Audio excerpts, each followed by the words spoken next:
ikinasana ng militar ang bagong operasyon nito laban sa bandidong Abu Sayyaf. Ayon kay AFP Chief of Staff General Eduardo Año, target ng militar na mahuli ang Abu Sayyaf leader na si Isnilon Hapilon. Si Hapilon ang sinasabing inatasan ng ISIS sa bansa para pamunuan ang mga pag-atake nito sa rehiyon.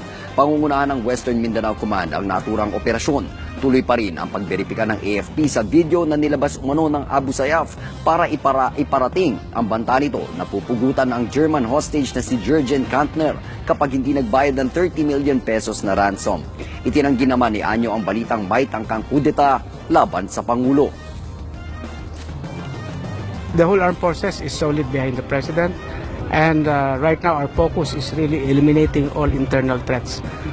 Regarding dissatisfaction and other form of destabilization, we have not monitored anything. Tinuturing ni Pangulong Rodrigo Duterte na matagumpay ang kanyang kampanya kontra iligal na droga. Sinabi niya ito sa PMA Alumni Homecoming sa Baguio. Ayon sa Pangulo, masaya raw siya sa tagumpay ng anti-drug campaign sa kabila ng natatanggap ng mga batikos.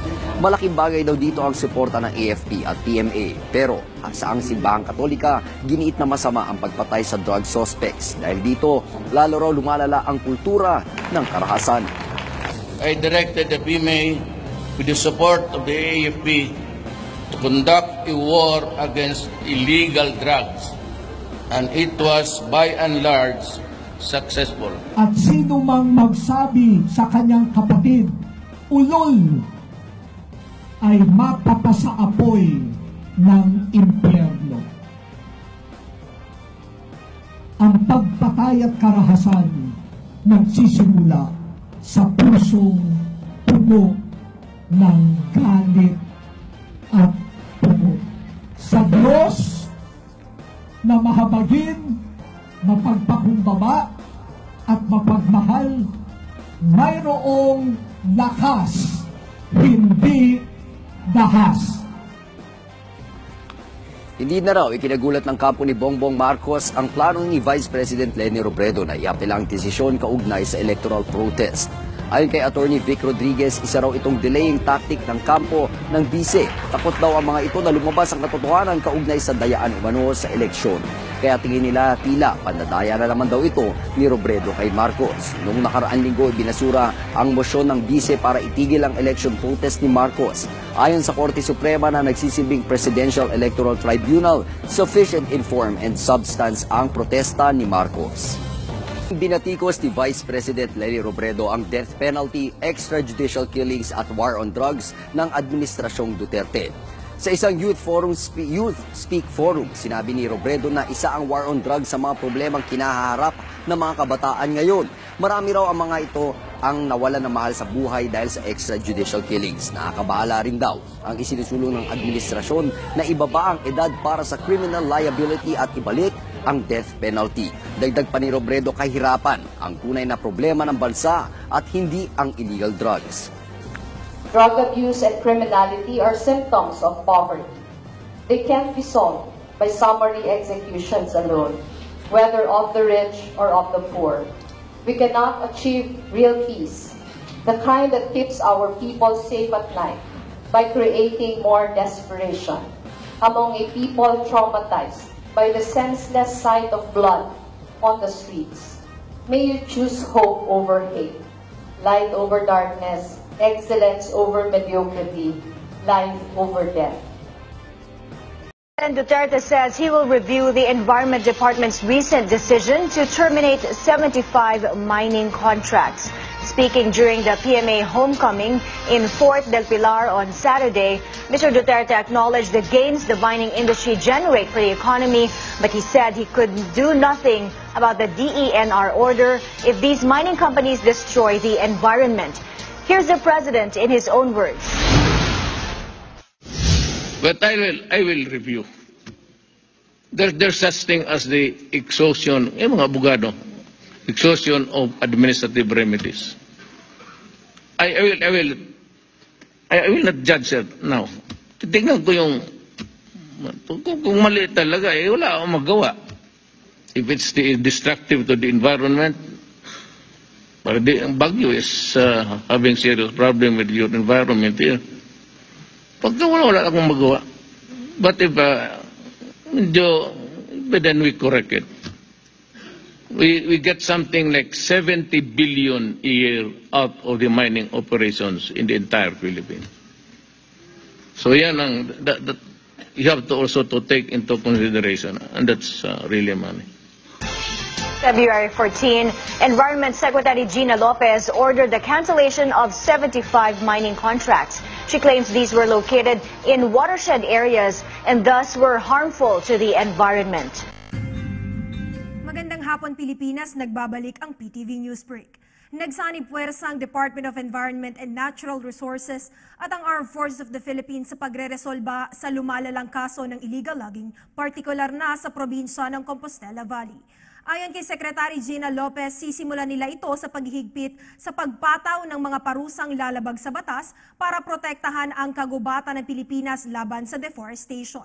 Ayon sa pag-aaral, ang hindi kontroladong illegal logging operations sa naturang probinsya ang dahilan ng mga mapaminsalang pagbaha na sumisira sa mga tahanan at hanap buhay ng mga residente. Kaya naman bumuo na ng Anti-Illegal Logging Task Force ang 10th Infantry Division sa pamumuno ni Major General Rafael Valencia para agarang tutukan ang naturang problema. Ang Mines Geosciences Bureau naman sa ilalim ng DENR ang nakatakdang manguna sa pagsasagawa ng mga seminars patungkol sa environmental laws para sa mga sundalo at ilang pang katuwang na otoridad sa naturang inisyatiba. Higit pa rito, nakatakda na ring magtayo ng checkpoints ang armadong grupo sa mga pinoprotektahang kagubatan sa probinsya para naman matutukan rin ang pangungumpiska ng mga illegal cut lumbers. At yan ang mga nakalap naming balita sa mga oras na ito. Malaki naman ang may tutulong sa turismo sa ating bansa ng gaganaping Association of Southeast Asian Nations Summit o ASEAN 2017 dahil may mga aktibidad na rin na gagawin sa iba't ibang bahagi ng bansa kung saan pagkakataon na din ito ng mga tourist guide na mag-alok ng mga tour packages at ipakita ang magagandang lugar sa mga darating na bibisita para sa nasabing summit. Alamin natin ang report nito mula kay Eunice Monte. Ngayong dito gaganapin sa ating bansa ang Association of Southeast Asian Nations Summit o ASEAN 2017, di may kakaila na malaki ang may tutulong nito sa turismo ng ating bansa. Lalo pat dito sa iba't ibang lugar sa Pilipinas nakatakdang gawin ang mga aktibidad nito. 안녕하십니까? activity o not? Ang inyong nakita ay hindi taga-ibang bansa kundi isang Pilipino. Ito ay ilan lamang sa mga kababayan natin na nag-aalok ng mga tour packages sa mga turista. Hindi lamang sila magaling manghikayat, bagkus, marunong na rin silang mag-alok ng tour packages gamit ang salita ng iba't ibang mga bansa. Patunay na kasabay ng pag-unlad ng ating bansa ay ang paglago rin ng turismo. Dito sa Boracay, bukod sa mga negosyo ng ating mga kababayan, kabilang rin sa mga magbebenepisyo ay ang mga lokal nating tourist guides. Ito ay dahil kaisa rin ang Pilipinas sa Mutual Recognition Agreement on Tourism Professionals sa ilalim pa rin ng ASEAN integration sa bawat kasaping bansa.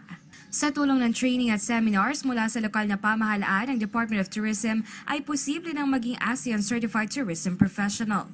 Isa sa mga magbebenepisyo ay ang mga tour guides kagaya ni Jean na dito na nga rin nanirahan sa Boracay dahil sa kanilang trabaho na pagiging tour guide. Some of these tourists are also could be very hard to speak to because like they don't want to be misled, they don't want to be cheated, they don't want to be they don't want to be overtaken advantage.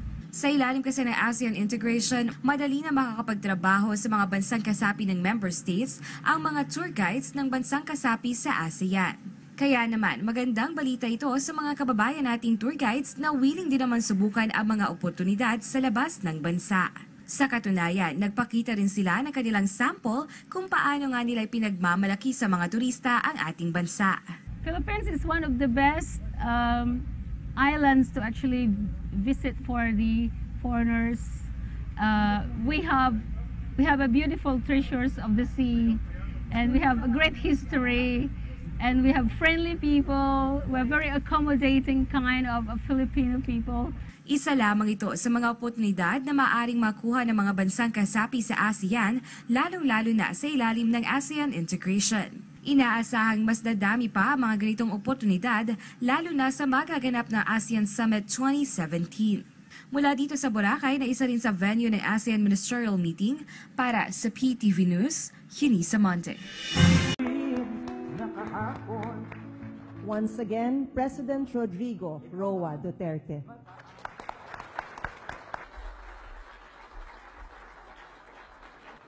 So, in spite of your busy schedule to be here, from here on,